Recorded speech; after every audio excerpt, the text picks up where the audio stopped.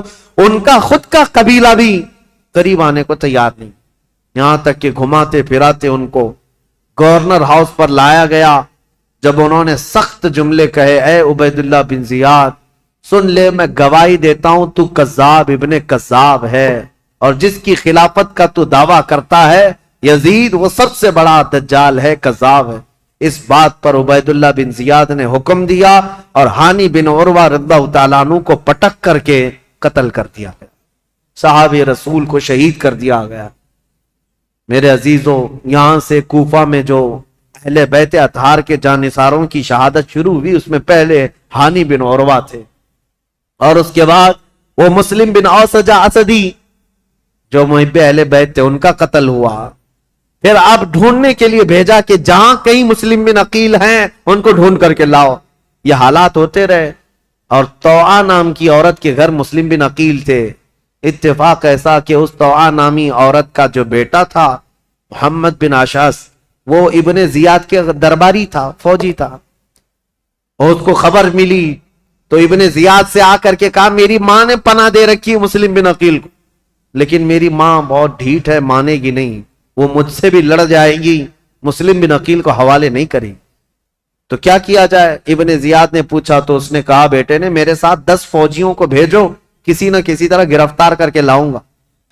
تو 10 فوجیوں کو یا 12 فوجیوں کو لے کر یہ محمد بن اشعث آیا، اور اپنی ماں سے آ کر کہا کہ ماں تو ایک مجرم کو پناہ دی ہے، ماں تو نے ایک غدار کو اور دھوکے باز کو اور خلافت کے باغی کو پناہ دیا ہے، تجھے پتہ نہیں انجام کیا ہے؟ طوعا باہر نکلی اور کہا، مجھے افسوس ہے اس دن پر جس دن میں نے تجھے دودھ پلایا تھا، اس دن پر مجھے افسوس ہے، اور تو کہتا ہے میں نے باغی کو پناہ دی ہے؟ نہیں، در حقیقت میں نے رسول اللہ کے گھر کو اپنے گھر میں بسایا ہے، میں نے رسول اللہ کے گھر کو اپنے گھر میں بسایا ہے۔ مسلم بن عقیل تیرے حوالے نہیں ہوں گے۔ اپنے بیٹے سے وہ لڑ گئی۔ اب یہ 12 لوگ امام مسلم بن عقیل کو پکڑنے آئے تو پہلی مرتبہ امام مسلم بن عقیل کو تلوار نکالنی پڑی۔ کوفہ میں پہلی مرتبہ جب تلوار نکالی تو یہی 10-12 سے آپ کا مقابلہ ہوا، اور یہ 10-12 کیا، یہ حیدر کرار رضی اللہ تعالیٰ عنہ کے گھر کا شیر ہے۔ مسلم بن عقیل کی تلوار چمکتی تھی اور سامنے وہ بھاگے پھرتے تھے کتوں کی طرح، کوئی پکڑنے کو آتا نہیں تھا، یہاں تک کہ ایک شخص قریب آیا اور امام مسلم بن عقیل پر حملہ کرنے لگا۔ آپ کا اس کی تلوار منہ پر گری جس سے آپ کا ہونٹ کٹ گیا، امام مسلم بن عقیل کا ہونٹ کٹ گیا۔ امام مسلم بن عقیل، سخت شدت کی دھوپ ہے اس دن، طوعا نامی خاتون سے کہتے ہیں، اے محب اہل بیت، جانثاران اہل بیت کی خاتون، مجھے تھوڑا پانی دے دے، میں پانی پیوں گا اور ان کا کام تمام کروں۔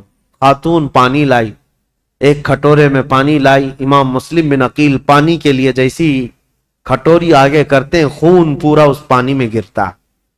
آپ نے پانی پھینک دیا کہ خون کا قطرہ پانی میں مل جائے تو حرام ہے، پانی نہیں پیا جا سکتا، خون پینا حرام ہے۔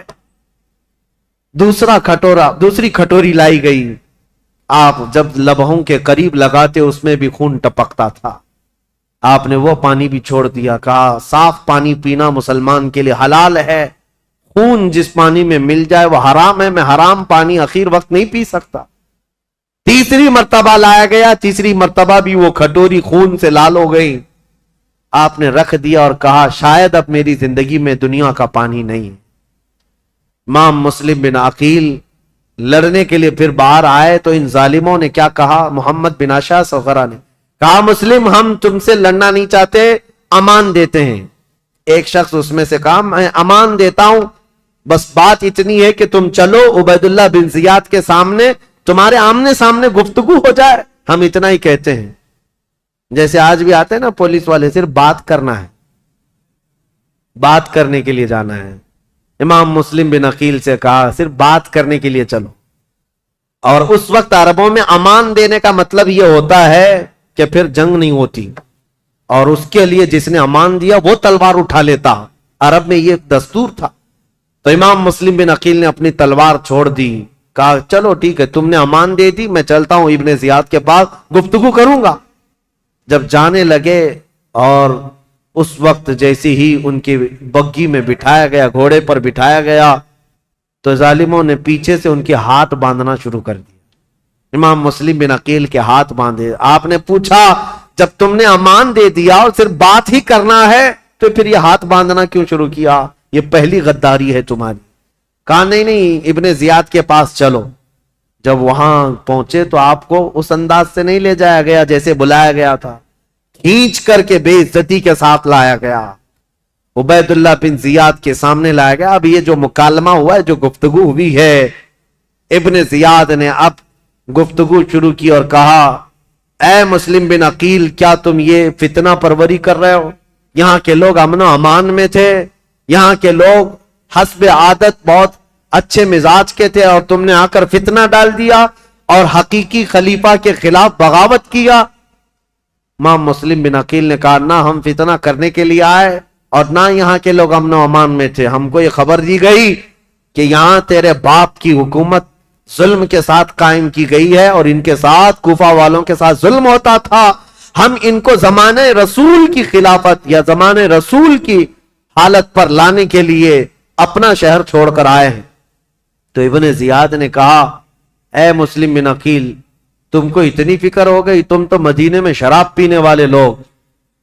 مسلم بن عقیل نے مسکرا کر کہا پورا زمانہ گواہ ہے، رسول اللہ کا گھرانہ شراب تو دور کی بات، میری کھٹوری میں خون کا قطرہ گرا تھا، میں نے وہ پھینک دیا ہے۔ شراب کی بات کرتا ہے، شراب تو تجھ جیسا آدمی پیتا اور تیرا امیر پیتا ہے یزید، جو مسلمانوں کی خون پر اپنی کرسی بچھایا ہوا ہے۔ یہ باتیں سخت ہو گئی امام مسلم بن عقیل کی اور ابن زیاد کی۔ ابن زیاد نے کہا کہ مسلم، ابھی تمہارے پاس وقت ہے کہ تم یزید کی امارت اور اس کی خلافت کو تسلیم کر لو تو ہمارے درمیان بات بن جائے گی۔ ابن زیاد نے جیسے ہی کہا، مسلم بن عقیل نے کہا تو ہم سے اس بات کا وعدہ لینا چاہ رہا ہے جو قیامت تک ہونے والا نہیں ہے، جو قیامت تک ہونے والا نہیں ہے، اور ہماری زندگیاں کیا، ہماری نسلیں ختم ہو جائیں گی، لیکن جس بات پر تو عہد لینا چاہتا ہے وہ ممکن نہیں ہے۔ ابن زیاد نے تلوار نکالی اور کہا اگر وہ ممکن نہیں ہے تو پھر میری تلوار سے تمہارا مقابلہ ممکن ہے۔ مسلم بن عقیل نے کہا میں نہیں کہتا تھا کہ تجھ جیسا خون پینے والا ہی شرابی ہے اور تیرے لیے ہی یہ سزاوار ہے کہ تو ہی مسلمان کے خون سے اپنے آپ کو آلودہ کر سکتا ہے۔ یہ گفتگو ہوتی رہی کوفہ کے گورنر ہاؤس میں۔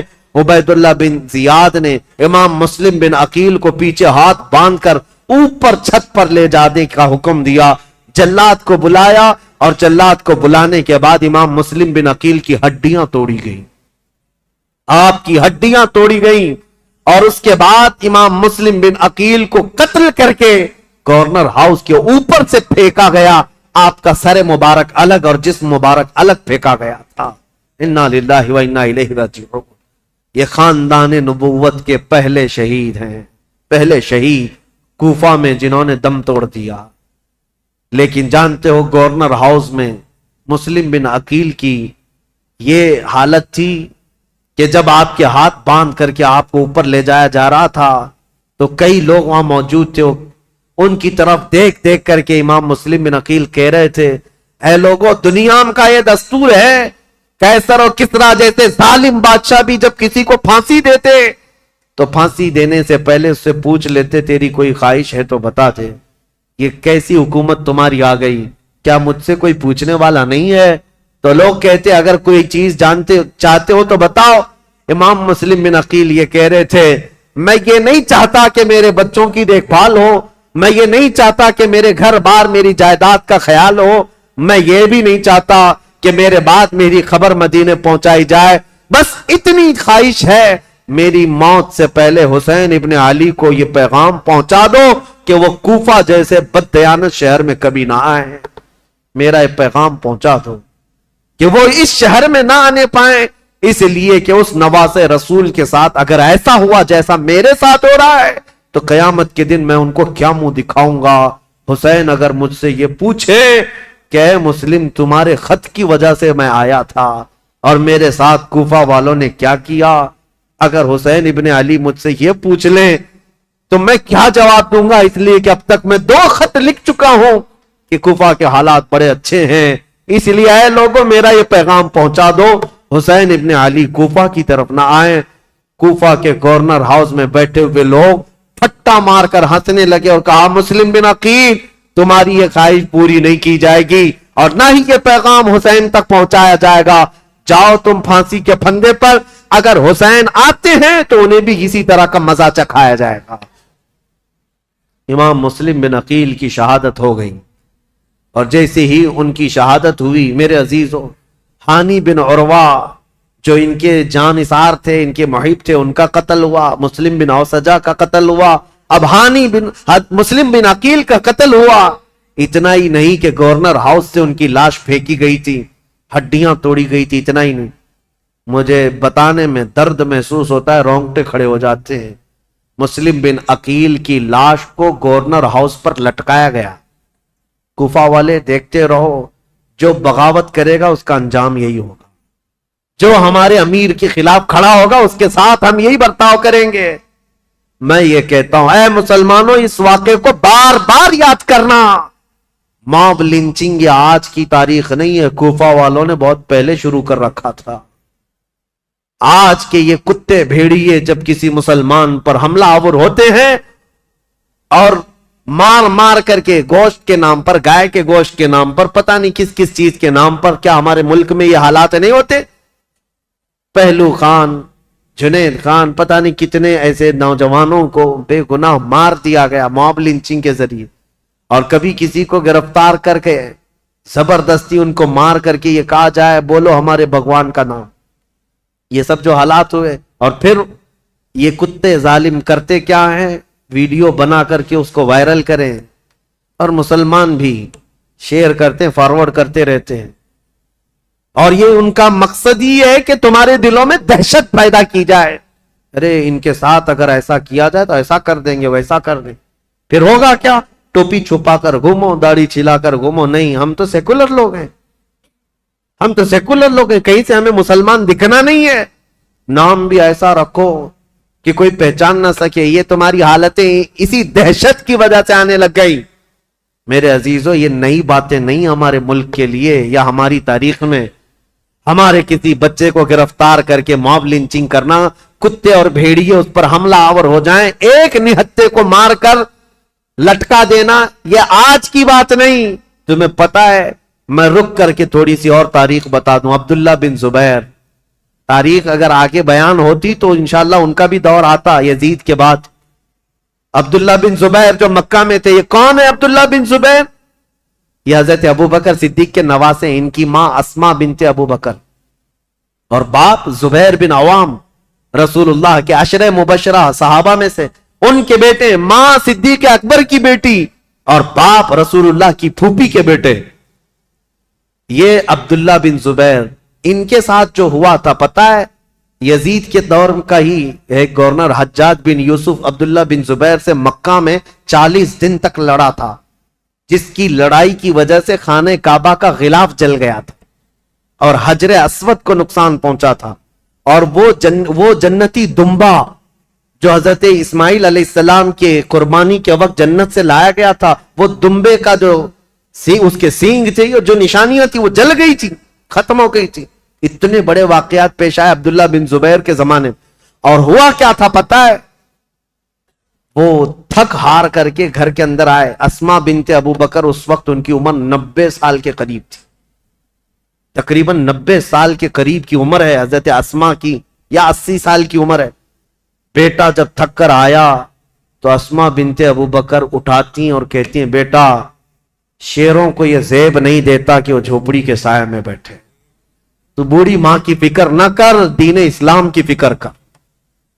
بیٹے کو بھیج دیا اور بیٹا شہید ہو گیا تھا. عبداللہ بن زبیر قتل ہو گئے تھے. آپ کو ایسا لگ رہا ہوگا کربلا کے واقعات میں بیچ میں کہاں سے آئے. یہ اس لیے بتا رہا ہوں, موب لنچنگ کا دور اور موب لنچنگ جو ہو رہی ہے اس کے متعلق کہہ رہا ہوں. عبداللہ بن زبیر کو قتل تو کیا حجاج بن یوسف نے, لیکن جانتے ہو ان کی لاش کو 40 دن تک ایک کھمبے پر باندھ کر لٹکایا گیا تھا. 40 دن تک لٹکایا گیا تھا، اور تاریخ میں موجود ہے، لیکن وہ پورا جسم 40 دن تک تر و تازہ تھا، ہر دن خون کا قطرہ ٹپکتا تھا اور جسم اسی طرح تر و تازہ تھا، نہ جسم میں کوئی سڑن، کوئی بدبو، نہ ہی بوسیدگی، کچھ نہیں۔ اب جو بات کہنے کی ہے امپورٹنٹ وہ یہ ہے، بوڑھی ماں اسماء بنت ابو بکر روزانہ لاٹھی پکڑ کر آتی تھی، ہر دن اپنے بیٹے کو دیکھتی تھی اور گھر جاتی تھی۔ لاش لٹکی ہوئی ہے اور ماں روزانہ دیکھتی تھی اور گھر جاتی تھی۔ 40 دن گزرنے کو آئے، تب اسماء بنت ابو بکر نے کیا کہا تھا پتہ ہے؟ اپنی لاٹھی پکڑ کر کے کہا تھا، 80-90 سال کی خاتون، اے مکہ والو، اس دولہے کا سواری سے اترنے کا وقت کب آئے گا؟ کیا ابھی وہ وقت نہیں آیا کہ یہ دولہا اپنی سواری سے اتر جائے؟ بیٹے کی لاش کھمبے سے لٹکی ہوئی ہے، لیکن ماں اس وقت تک ہمت نہیں ہارتی، لوگوں سے کہتی ہے میرا بیٹا دولہا ہے اور سواری پر سوار ہے۔ پھر 40 دن کے بعد ان کی لاش کو لا کر دفن کیا گیا تھا۔ یہ باتیں اس لیے میں عرض کر رہا ہوں کہ تمہارے جذبے جوان رہیں۔ ہمارے لیے موت، ہمارے لیے کسی کا کٹ جانا، مر جانا ہمارے حوصلوں کو توڑنے والا نہیں ہونا چاہیے۔ اسی لیے اکثر میں تقریروں میں کہتا ہوں، ان ظالم بھیڑیوں سے اور کتوں سے یہ بتاؤ، اگر میری گردن کل کو کاٹ دی جاتی ہے، مجھے پھانسی پر چڑھایا جاتا ہے، یہ ہرگز مت سمجھنا کہ تم نے اسلام کو ختم کر دیا یا اسلام کا نقصان پہنچا دیا یا مسلمانوں کو ختم کر دیا، ہرگز نہیں۔ ہمارا تو یہ ماننا ہے اسلام زندہ ہوتا ہے ہر کربلا کے بعد۔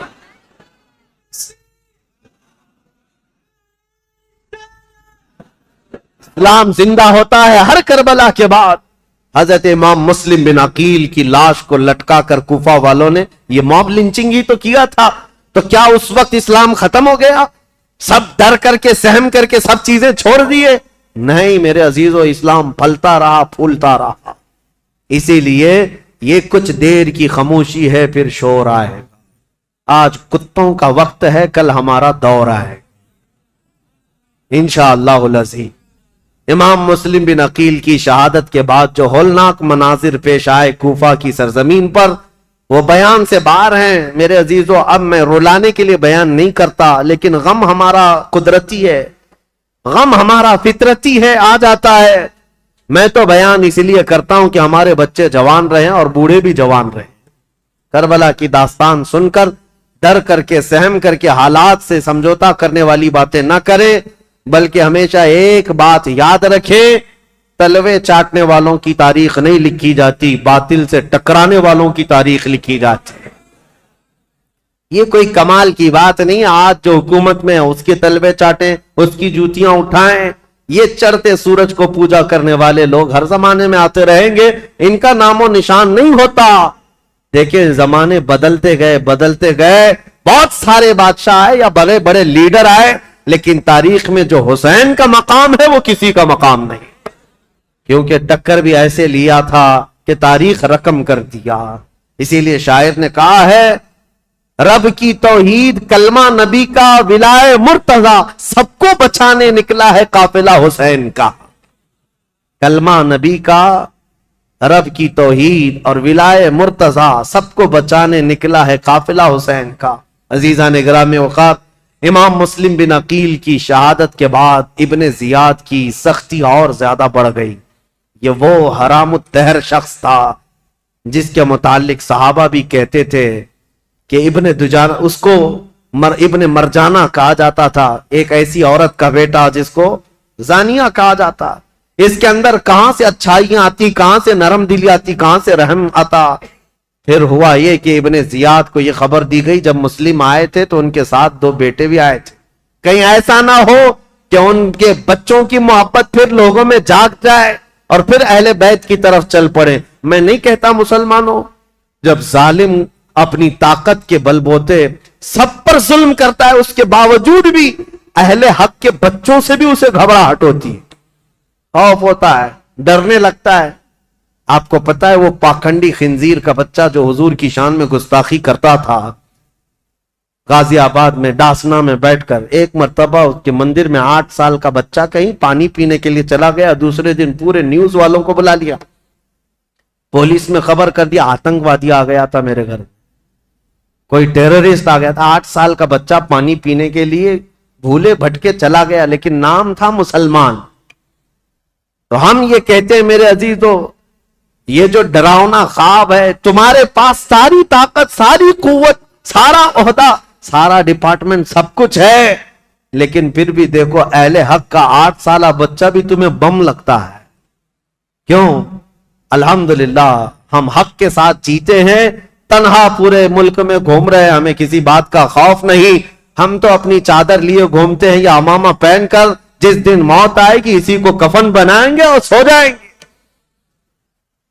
لیکن انہیں ڈر ہے، 12 باڈی گارڈ لے کر کے بھی باہر نہیں آ سکتے، ان کو پتا ہے ان کی دم پر کوئی بھی پیر رکھنے والا مسلمان بچہ باہر آ سکتا ہے، اور بار بار یہ ساری باتیں کرتے رہتے ہیں۔ اس لیے میرے عزیزوں، 1000 طاقتیں جمع ہو جائیں، اہل حق کی استقامت کا مقابلہ نہیں ہو سکتا۔ امام مسلم بن عقیل کے 2 بچوں کو کیا معاملہ تھا، ان کی عمر کتنی تھی؟ تاریخ میں یہ ہے 8 سال یا 11 سال کی عمر کے بچے تھے۔ اتنے بچے کس کو نقصان پہنچا سکتے تھے، لیکن ڈر تھا۔ ابن زیاد نے کہا وہ دونوں بچوں کو بھی پکڑ لاؤ جہاں کہیں ہیں تو مسلم بن عقیل کے بچوں سے بھی نفرت یا بچوں سے بھی ڈر۔ اب ظالم کوفی ادھر ادھر ڈھونڈنے نکلے، ان بچوں کے ساتھ جو ہوا تھا وہ دردناک ہے، تاریخ میں اور روایات میں موجود ہے۔ یہ دونوں بچے محمد اور ابراہیم، کوفہ والے تو انہیں پناہ دینے سے منع کر رہے تھے۔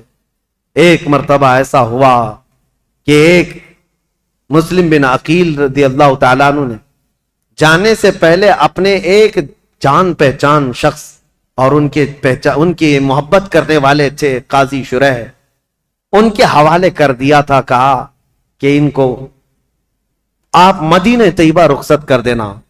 قاضی شریح ہے یا کوئی دوسرا نام ہے؟ امام مسلم بن عقیل نے جن کے لیے وصیت کی تھی، ان صاحب نے کیا کیا، کہا ان بچوں کو رات کے وقت سجایا سنوارا اور کہا دیکھو بیٹا، ایک قافلہ آج مدینے کی طرف جا رہا ہے، تم اس قافلے میں شامل ہو جاؤ، تم اپنے گھرانے پہنچ جاؤ گے، تمہارا خاندان مدینے میں ہے، تمہارے باپ تو شہید ہو گئے، تمہارے باپ تو قتل ہو گئے، کوفہ اجنبی ہے، یہاں کس کے گھر رہو گے؟ بچے سہمے ہوئے، ڈرے ہوئے، باپ کی آغوش تربیت میں ناز و نعم سے آئے ہوئے مان لیا اور کہا ٹھیک ہے۔ ان صاحب نے اپنے بیٹے کو کہا کہ ان بچوں کو اس قافلے تک پہنچا کر آؤ۔ بیٹا لے کر گیا، قافلہ نکل گیا تھا، دور سے دکھا دیا وہ دیکھو قافلہ جا رہا ہے، دوڑ کے شامل ہو جاؤ۔ چھوٹے بچے تھے، دوڑتے رہے اس قافلے کو پکڑنے کے لیے اور قافلہ چلتا رہا، دھول لٹتی رہی، کبھی ایک بچہ گر جاتا، دوسرا اٹھاتا، دوسرا گرتا، یہ اٹھاتا، پاؤں میں کانٹے چبھتے رہے، یہ بچے گرتے پڑتے رہ گئے۔ رات گزر گئی، قافلے کو نہ ملنا تھا، نہ ملا، اور ڈرتے سہمتے یہ قافلے کے چکر میں گھومتے رہ گئے، اور جہاں سے نکلے تھے وہیں آ کر پہنچ گئے۔ کوفہ کی سرحدی تھی، ڈرے سہمے ہوئے تھے۔ تو ان دونوں بچوں کو ایک شخص نے دیکھ لیا اور پکڑ کر گرفتار کر کے عبید اللہ بن زیاد کے پاس حاضر کر دیا۔ عبید اللہ بن زیاد نے کہا ان بچوں کو جیل میں ڈال دو، ابھی ان کا قصہ بعد میں دیکھا جائے۔ جیل میں ڈال دیا گیا، اور ڈالنے کے بعد ابن زیاد کی طرف سے نگرانی کا حکم تھا، لیکن جیل کے جو داروغہ تھے مشکور نامی، وہ اہل بیت سے محبت کرنے والے، انہوں نے رات کے وقت جیل کا دروازہ کھولا اور بچوں کو آزاد کیا اور کہا ان کو بھیج دیتا ہوں۔ ان بچوں کو انہوں نے آزاد کر دیا اور پھر بھیج دیا کوفہ سے باہر۔ یہ بچے کوفہ سے باہر نکلے اور دریائے فرات کے کنارے ایک درخت کے نیچے تھکے ہارے سو رہے تھے۔ ایک خاتون پانی بھرنے کے لیے آئی، انہوں نے دیکھا گلاب جیسی رنگت کے حسین شہزادے کس کے ہیں؟ عورت قریب آئی، پوچھا کون ہو تم؟ کہا ہم مسلم بن عقیل کے بچے ہیں۔ وہ خاتون تڑپ گئی، کہا اے بچوں، تو میری جو مالکن ہے میرے گھر، جس کی میں کنیزہ ہوں، وہ خاتون سیدہ فاطمہ الزہرا کی کنیز ہے، وہ رسول اللہ کے گھر کام کرنے والی خاتون میری مالکن ہے۔ آج اگر وہ تم کو دیکھے گی تو خوشیوں سے پھولے نہ سمائے، خوش ہو جائے گی، چلو میرے گھر۔ ان دونوں شہزادوں کو وہ اٹھائی اور اپنے گھر لے آئی، اپنی مالکن سے کہا اے خاتون آج ہمارے گھر بشارت آ گئی، مسلم بن عقیل کے شہزادے فاطمہ کے گھر کے لاڈلے آئے ہوئے ہیں۔ وہ خاتون دیکھتی ہے، وہ تو خوشیوں میں وجد کرنے لگتی ہے، میرا گھر آج بہاروں سے بھر گیا، میں رسول اللہ کے خاندان کو اپنے گھر کب لا سکتی تھی، آج میری قسمت جاگ گئی۔ بچوں کو نہلایا دھلایا اور انہیں گرم کھلایا اور کہا بچوں تمہیں کسی بات کی فکر نہیں، تم میرے گھر آرام کرو، جب مناسب ہوگا میں تمہیں خود لے جا کر مدینے چھوڑ آؤں گی۔ اس خاتون کی بے پناہ محبت تھی ان شہزادوں سے، لیکن تاریخ میں ایک عجیب اتفاق رہا ہے، شیطان کے گھر کبھی ولی اور کبھی ولی کے گھر شیطان، یہ رشتے دیکھنے کو ملے ہیں۔ اس محب اہل بیت خاتون کے گھر اس کا جو شوہر تھا حارث نام کا، یہ بدبخت لالچی آدمی تھا، یہ دن بھر عبید اللہ بن زیاد کا دیا ہوا انعام کا لالچ لے کر گھوم رہا تھا۔ لوگ جگہ جگہ گلیوں میں یہ بات مشہور ہو چکی تھی کہ عبید اللہ بن زیاد نے جن دو بچوں کو گرفتار کر کے جیل میں رکھا تھا اور داروغہ نے ان جیل کے دروازوں کو کھول کر بچوں کو آزاد کر دیا، بچے بھاگ گئے، لیکن ہوا کیا، ابن زیاد نے داروغہ کو بلایا، مشکور کو پوچھا کیا کیا، کہا میں نے بچوں کو چھوڑ دیا۔ کہا کیوں چھوڑ دیا؟ کہا اس لیے چھوڑ دیا کہ کل قیامت کے دن اگر میرا نام دوزخیوں کے درمیان آ جائے تو رسول اللہ کی بارگاہ میں یہ عرض کروں گا اے اللہ کے نبی میں تمہارے شہزادوں کو جیل سے چھوڑا تھا، آج مجھے جہنم سے آزادی مل جائے، میں تو اس تمنا کو لے کر آزاد کیا۔ تو ابن زیاد نے کہا اگر تیری وہی تمنا ہے تو تو وہاں پہنچ جا، جلدی سے پہنچ جا۔ یہ کہتے ہوئے داروغہ کا اس نے قتل کر دیا تھا، مشکور کو بھی قتل کر دیا، اور پھر اب کے بعد جوش و غضب میں آ کر کے اعلان کیا جو ان دو شہزادوں کو ڈھونڈ کر لائے گا اسے 100 اونٹ انعام میں دیے جائیں گے، اتنا ہی مال دیا جائے گا۔ اب لالچی کوفی ہر جگہ ادھر ادھر گھوم رہے تھے ان بچوں کی تلاش میں، جگہ جگہ مارے مارے گھوم رہے تھے، اور یہ حارث نامی شخص دن بھر تلاش کر کے رات کو اپنے گھر پہنچا ہے، اپنی بیوی کے پاس آیا اور سو رہا ہے رات کے وقت، لیکن اسے یہ خبر نہیں کہ جن بچوں کو ڈھونڈ رہا تھا وہ بچے اسی کے گھر میں آرام کر رہے ہیں۔ خاتون تو جانثاران اہل بیت میں سے تھی، محبان اہل بیت میں سے تھی، اس خاتون نے تو حق ادا کیا تھا محبت اہل بیت کا، بچوں کو کھلایا پلایا اور سلایا، بچے نرم و نازک بستر پر سوئے تھے۔ رات کو ان دونوں شہزادوں نے خواب دیکھا، حضرت محمد جو بڑے صاحبزادے تھے، ابراہیم جو چھوٹے صاحبزادے تھے، خواب میں دیکھا اپنے باپ کو، خواب میں یہ دیکھا ان دونوں شہزادوں نے رسول کریم صلی اللہ تعالی علیہ وسلم مسند نشین ہیں، صحابہ ارد گرد بیٹھے ہوئے ہیں، اور مسلم بن عقیل خونی جبے میں تر بتر رسول اللہ کے پاس آ رہے ہیں، ان کے جسم پر خون ٹپک رہا ہے۔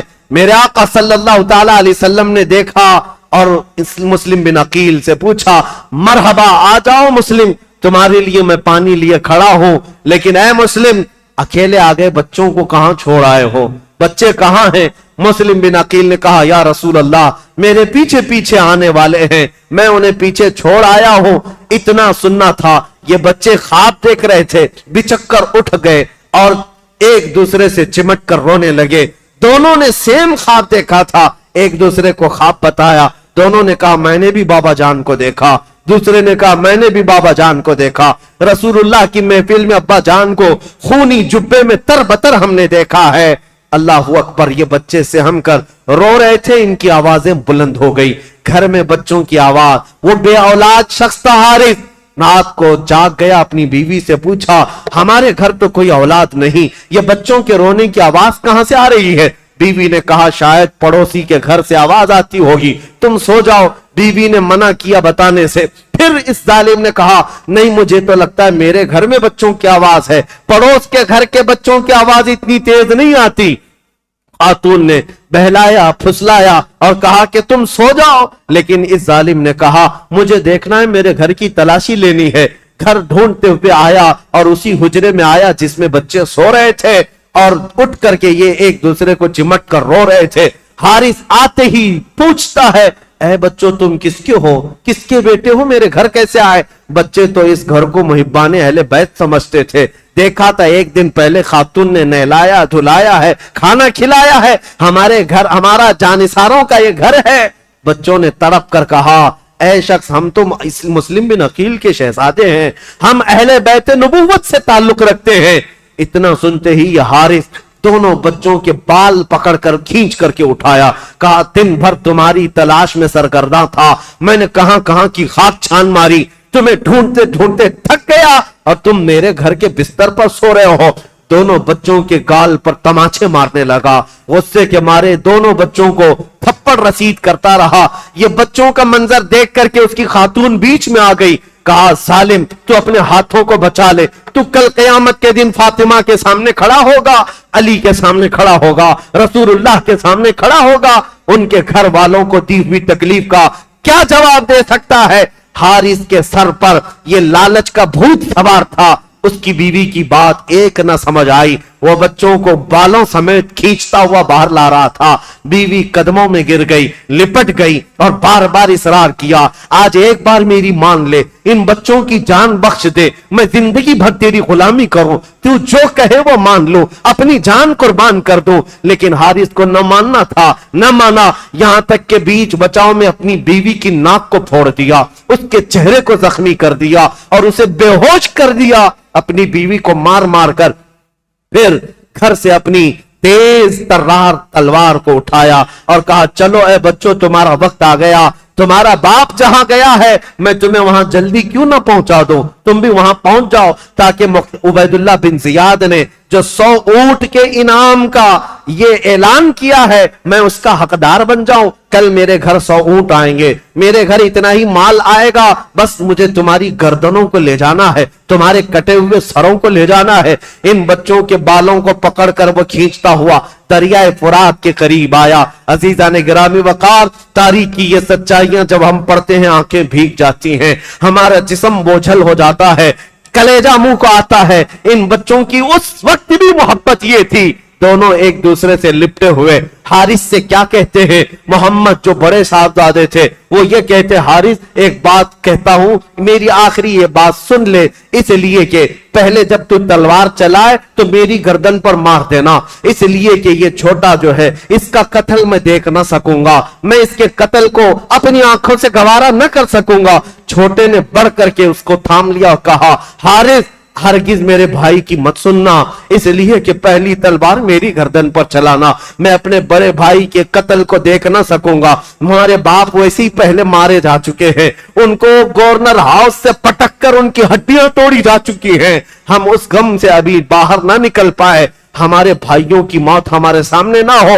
ایک دوسرے پر بحث و مباحثہ کر رہے ہیں, ایک کہتا مجھے پہلے قتل کر دو, دوسرا کہتا پہلے مجھے قتل کر دو. جب قتل ہونا ہی ہے تو یہ کیسا مزاج تھا جو رسول اللہ کے خاندان میں تھا, مرنا ہے ہی تو بھائی کی موت دیکھ کر کیوں مرے, بھائی کو مرتا ہوا دیکھ کر کیوں مرے, مرنا ہے ہی تو پہلی اپنی جان دے دے, بھائی کی حفاظت ہو سکتی ہے تو ہو جائے. یہ مزاج رسول اللہ کے معاشرے میں ملتا ہے, میرے آقا کا بنایا ہوا مزاج تھا. دونوں شہزادے جب بحث و مباحثہ کرتے رہے, حارث نے دونوں کی گردنوں کو پکڑا اور کہا تم دونوں کی خواہش پوری ایک ساتھ کرتا ہوں. تلوار ہوا میں لہرایا اور ایک ساتھ گردن پر مارا, جس سے دونوں شہزادوں کے سر ہوا میں اڑ گئے. اور ان نونہالوں کا ایسا قتل دنیا نے دیکھا کہ سر اڑتے ہوئے ریت میں آ کر گر گئے. اسی لیے شاعر نے تو کہا تھا ان پھولوں کا کیا جو بہار جاں فضا دکھلا گئے, افسوس تو ان کلیوں کا ہے جو بن کھلے مرجھا گئے, بن کھلے مرجھا گئے. ان فاطمہ کے لاڈلوں کا, اہل بیت نبوت کے, خاندان نبوت کے شہزادوں کا یہ پہلا قتل تھا. اس کم عمری میں یہ 2 بچے شہید ہو گئے. کوفہ کی سرزمین پر ان دونوں کے سروں کو سجا کر کے دوسرے دن یہ حارث نامی بدبخت ظالم عبید اللہ بن زیاد کے گورنر ہاؤس میں پہنچا اور یہ دونوں شہزادوں کے سر لایا اور کہا اعلان کے مطابق میرے 100 اونٹ مجھے دے دو، 100 اونٹ کا انعام مجھے دے دو۔ عبیداللہ بن زیاد نے کہا ارے ظالم، تجھے کس نے کہا تھا کہ ان کے مردہ، ان کے کٹے ہوئے سر لانے کے لیے؟ میں تو زندہ لانے کے لیے کہا تھا۔ اگر یزید نے مجھ سے پوچھ لیا کہ ان بچوں کو قتل کرنے کا آرڈر کس نے دیا تھا تو میں کیا پیش کروں گا؟ یہ کہتے ہوئے عبیداللہ بن زیاد نے اسی وقت حارث کی گردن اڑا دیا جو صبح کے وقت بچوں کا قاتل تھا۔ رب العالمین نے شام سے پہلے اس ظالم کو کیفر کردار تک پہنچایا۔ اسی لیے قرآن کہتا ہے سَيَعْلَمُ الَّذِينَ ظَلَمُوا أَيَّ مُنْقَلَبٍ يَنْقَلِبُونَ، ان قریب ظالم یہ جان لیں گے کس کھائی میں اللہ انہیں گرائے گا۔ ظلم کی ایک تاریخ ہوتی ہے، ظلم کی حکومت زیادہ دیر تک نہیں چل سکتی، اللہ کریم کی پکڑ آ ہی جاتی ہے۔ عزیزان گرامی وقار، تاریخ کے ان اوراق کو آج میں یہاں روکتا ہوں اس لیے کہ یہ کوفہ کی زمین جو خون اہل بیت سے لال ہوئی، اس کے بعد اہل بیت یہاں آئے نہیں، خط تو جا چکے تھے امام حسین کے پاس، اب امام حسین کا قافلہ مکہ سے نکلنا تھا اور پھر وہ کربلا پہنچنا تھا، جو خونی منظر وہاں ہونا تھا، وہ سارے واقعات انشاءاللہ کل یوم عاشورہ ہے، اور عاشورہ کے دن انشاءاللہ العزیز یہ کربلا کی داستان ہم سنائیں گے تاکہ آپ کے اندر یہ رقت بھی طاری ہو۔ یہ نہیں کہ ہم کھچڑے کھائیں، یہ نہیں کہ ہم صرف شربتیں پیئیں، یہ نہیں کہ ہم اچھے اچھے کھانے کھائیں، کل کا دن ہمیں یہ یاد کرنے کے لیے بھی ہے کہ آج سے 14 صدیوں پہلے یہی وہ دن تھا جب آسمان کا سورج تمازت اور اپنی چلچلاہٹ پیش کر رہا تھا۔ میرے رسول کا شہزادہ 3 دن سے بھوکا اور پیاسا میدان میں اپنے بچوں کو لے کر ایک بہت بڑا امتحان دے رہا تھا۔ آج اگر میں گھر میں سحر کے وقت سو رہا ہوں تو شرم سے ڈوب کر مرنا چاہیے، فجر کے وقت سو رہا ہوں شرم سے ڈوب کر مرنا چاہیے۔ یہی وہ عاشورہ کی تاریخ تھی جب گردنوں پر تلواریں تھی، اس وقت بھی حسین رب کا سجدہ فراموش نہیں کر رہا تھا، حسین سجدے میں رہا۔ اور میرے عزیزو، رسول اللہ کے اس خاندان کا تصور لے کر کے کل کا دن ہمیں جینا ہے اور خراج تحسین پیش کرنا ہے، عقیدت کے نذرانے پیش کرنے ہیں، اور پھر یہ پکار کر کے جانا ہے، ان ظالم کتوں کو بتا کر کے جانا ہے۔ ہم ہر سال کربلا بیان کر کے پھر ایک نیا حوصلہ لے کر اٹھتے ہیں اور دنیا کو یہ بتاتے ہیں قتل حسین اصل میں مرگ یزید ہے، اسلام زندہ ہوتا ہے ہر کربلا کے بعد، تو نہ ہوتا تو نہ رہ جاتی صداقت اے حسین، پھر اس زمانے کو تیری ضرورت ہے اے حسین۔ سلام ان شہیدان کربلا کو اور سلام اہل بیت اطہار کے ان نونہالوں کو، مولا کریم اخیر زندگی تک اہل بیت کے قدموں میں زندگی عطا فرمائے اور جان نثاران اہل بیت میں ہمارا شمار فرمائے۔ قیامت کے دن اللہ ہم سب کا حشر اہل بیت کے سائے تلے عطا فرمائے۔ وآخر دعوانا ان الحمدللہ رب العالمین۔ السلام علیکم۔